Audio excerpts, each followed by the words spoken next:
আসসালামু আলাইকুম প্রিয় ছোট্ট বন্ধুরা, আমি উম্মে ফাতিহা। আজ তোমাদের একটি মজার গল্প শোনাবো। বাঘ মামা আর শিয়াল পণ্ডিতের গুপ্তধনের কাহিনী। বাঘ মামা একদিন শুনলো বনের কোথাও নাকি এক গুপ্তধন লুকানো আছে।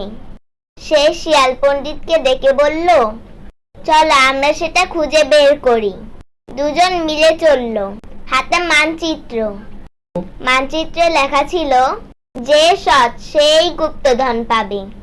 যাত্রাপথে শিয়াল পণ্ডিত নানা মজার ফন্দি করে বাঘ মামার খাবার চুরি করতে লাগলো, কিন্তু শেষে গন্তব্যে পৌঁছে দেখলো গুপ্তধন আসলে সোনালী ফল, আর সাথে লেখা, সৎ থাকো তবেই আসল বরকত পাবে। বাঘ মামা বলল, আরে আমি তো সৎ ছিলাম। শিয়াল একটু লজ্জা পেয়ে বলল, আমিও সৎ থাকার চেষ্টা করব। বন্ধুরা, ইসলাম আমাদের সৎ হতে শিখায়। কোরআনে আল্লাহ বলেছেন, নিশ্চয়ই আল্লাহ সৎ লোকদের ভালোবাসেন। তাহলে এই ছিল গুপ্তধনের গল্প।